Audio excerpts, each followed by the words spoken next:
In a significant development, the leaders of Japan and the Philippines have agreed to initiate negotiations for a crucial defense pact that would enable their military forces to conduct joint exercises within each other's territories. This strategic move aims to fortify their alliance in response to the growing assertiveness of China in the region.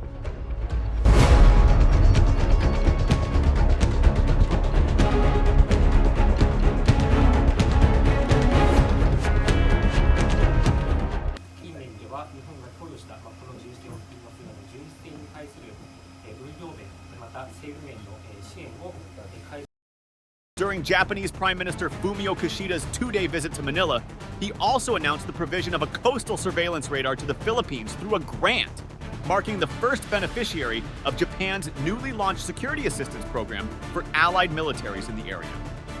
Moreover, Japan pledged additional patrol vessels, defense equipment, and radars to enhance the Philippines' maritime law enforcement capabilities, notably in the disputed South China Sea, where tensions have risen due to territorial disputes and confrontations. The Philippines' ongoing territorial conflicts with China have prompted Japan's increased support in the form of patrol ships and maritime security assistance, aimed at bolstering the Philippines' defense of its territorial interests in the South China Sea. This move is significant, given Japan's own territorial dispute with China in the East China Sea, where tensions have ignited years after years. Japanese Prime Minister Fumio Kishida's visit to the Philippines carries historical significance, highlighting the transformation of the relationship between Japan and the Philippines. As part of this visit, Kishida is scheduled to address a joint session of the Philippine Congress, emphasizing the evolving ties and Japan's contributions to the Philippines' development and security. The defense accord, if finalized, will represent a substantial boost to the alliance between Japan and the Philippines, especially in the context of mounting challenges posed by China's assertive behavior.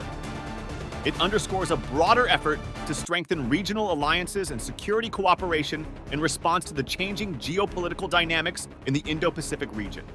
The two exchange of notes, signed by the Philippines and Japan, signify the desire of both countries to continue to deepen and strengthen bilateral relations, particularly in the areas of maritime domain awareness and disaster risk.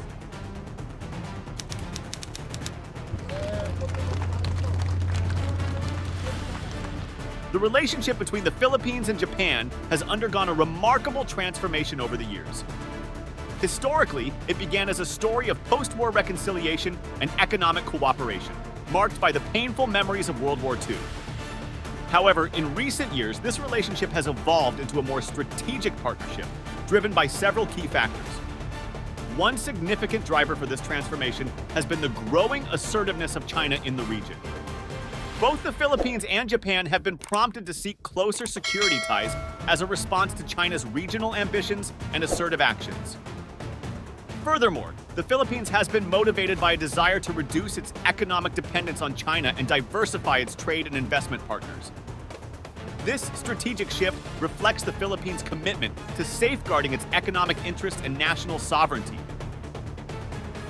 関する取り決めの署名を歓迎するとともに、両国の共同訓練等を強化円滑化するための枠組みの検討を継続していくことで一致をいたしました。 Over the years, the two nations have cemented their commitment to deeper cooperation by signing various agreements. In 2019, the two countries signed a Visiting Forces Agreement, VFA, which allows for reciprocal visits by their armed forces. In 2020, the two countries signed a Memorandum for Bilateral Defense Cooperation, which outlines areas for cooperation in defense planning, exercises, and training. In 2021, the two countries launched the Japan-Philippine Strategic Dialogue, a high-level mechanism for consultations on security and strategic issues. In 2023, the Philippines and Japan took another crucial step by initiating negotiations for a defense pact. This pact holds the potential to enable their military forces to conduct joint exercises within each other's territories, which would substantially enhance their ability to collaborate on security matters and respond to regional threats. The partnership between the Philippines and Japan isn't limited to official agreements.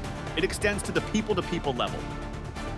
A growing awareness and appreciation of each other's cultures and societies have emerged, facilitated by the increasing number of Filipinos studying and working in Japan and the rising number of Japanese tourists visiting the Philippines. We had a very productive and insightful discussion that covered many important aspects of our bilateral relations and how we can further work together to reach our full potential. Japan has recently embarked on a substantial military modernization effort, marking a major shift in its national security strategy. Under the leadership of Prime Minister Fumio Kishida, Japan's cabinet approved an ambitious expansion of military capabilities, aiming to enhance the country's ability to deter aggression and ensure preparedness for potential conflicts. This initiative includes an increase in the allocation of GDP to national security from 1% to 2%, which is the most significant change in decades. Counting on our active framework of defense and security cooperation, there was an exchange of notes on the official security assistance from Japan to the government of the Republic of the Philippines. This OSA will further enhance the military capacities of our countries, including the Philippines, which shares common security concerns with Japan. 3 key documents were unveiled to guide this military expansion: a national security strategy, a 10-year national defense plan, and a 5-year procurement plan, with an estimated $320 billion to be spent over the next 5 years. One prominent feature of Japan's new security strategy is the introduction of long-range conventional strike capabilities.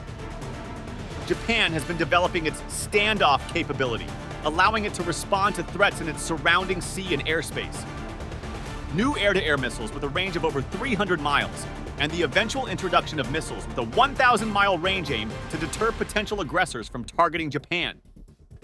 The strategy also underscores the development of Japan's indigenous technology, emphasizing investment in research and development, missile development, and resilience of its self-defense forces, SDF. This shift in Japan's military strategy is prompted by the increasing presence of foreign militaries around Japan, with North Korean missiles traversing its territory and China's regular military activities in its vicinity. の供与に合意できたこと、これを嬉しく思っています。First of all, under the increasingly severe and complex international situation, we are deepening our cooperation in the area of security, and in particular, I am happy that we are able to agree on the provision of a coastal surveillance radar to the Philippines as the first project under the newly launched Official Security Assistance, OSA, this year. Additionally, the rapid technological advancements in the region have left Japan feeling vulnerable to evolving missile threats. Prime Minister Kishida's strategic overhaul reflects both defense planners' recommendations and a growing unease among the Japanese population, particularly concerning China. Despite his diplomatic background and commitment to nuclear disarmament, Kishida is taking bold steps to ensure Japan keeps pace with the shifting military balance while deepening diplomatic engagements with like-minded nations in the Indo-Pacific and Europe. The main challenge ahead lies in financing Japan's ambitious military endeavors. 警戒管制レーダーの移転を含む防衛装備技術協力を一層進めていくことも確認をいたしました。And further, decision was made to start negotiations on the Reciprocal Access Agreement, RAA, and agreed to further strengthen trilateral cooperation among Japan, United States, and the Philippines. We also confirmed to further promote cooperation to improve the Philippines' maritime law enforcement capabilities, including the provision of patrol vessels and defense equipment and technology cooperation. The Philippines has embarked on a comprehensive 15-year modernization program for its armed forces, which commenced in 2012 and extends through 2027. Under the revised Armed Forces Modernization Act, this program, valued at $4 billion for its third phase 2023 to 2027, aims to enhance the country's military capabilities to address internal threats and counterterrorism while protecting defense modernization efforts from political shifts. It opens opportunities for the procurement of various military assets, including aircraft, ships, unmanned vehicles, surveillance systems, communications equipment, personal protective gears, and various weapon systems.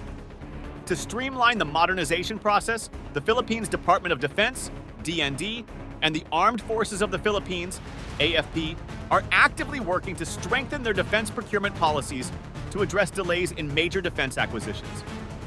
The procurement process operates under Republic Act, known as the Government Procurement Reform Act, and is guided by the Defense Acquisition System, DAS. 本日の議論を踏まえ、フィリピンとの二国間関係をさらに発展させることを楽しみにしております。So in December, I will once again welcome President Marcos to Japan for the commemorative summit for the 50th year of ASEAN-Japan friendship and cooperation in Tokyo, and I'm looking forward not only to strengthen our relationship with ASEAN, but also to further develop our bilateral relationship with the Philippines based on today's discussion. Various procurement methods are employed, including government-to-government arrangements, emergency procurement, limited source bidding, and direct contracting. The Philippines defense market is on a trajectory of robust growth, with a budget of $4.3 billion in 2023 and a projected compound annual growth rate, CAGR, of over 6% from 2024 to 2028. The escalating tensions in the South China Sea, along with China's assertive military presence, serve as primary drivers of the country's commitment to enhancing its military capabilities. The Philippines government has increased its defense budget and proactively pursued various security assets in naval vessels, Air Force assets, and ground forces equipment. Notable examples include the procurement of new frigates, submarines, and patrol boats by the Philippine Navy, as well as the acquisition of fighter jets, transport aircraft, and helicopters by the Philippine Air Force. Specific acquisitions, such as the procurement of F-16 fighter jets from the United States in 2022, agreements to purchase submarines from South Korea, and contracts to secure frigates from Italy in 2023. Additionally, the country is strengthening its defense ties, exemplified by the 2022 Enhanced Defense Cooperation Agreement, EDCA, with the United States, granting expanded access to Philippine military bases for American troops and equipment deployment. Now, I would like to introduce some specific examples of our cooperation. First, security and defense cooperation. The last pillar of the new FOIP plan is extending efforts for security and safe use of the sea to the air. Japan has hitherto provided 12 ships to the Coast Guard to play a part in improving the Philippines' maritime security capability. The signing of the terms of reference on the humanitarian assistance and disaster relief underscores our joint efforts to value human lives above all and to ensure that we remain resilient and responsive amidst natural and man-made disasters. The initiation of negotiations for a defense pact known as the Reciprocal Access Agreement, RAA, between Japan and the Philippines carries significant implications for the broader region, especially the South China Sea littoral states. This strategic move reflects a concerted response to China's increasing assertiveness in the South China Sea, a trend that has raised concerns among neighboring countries, including Taiwan, Vietnam, Indonesia, and Malaysia.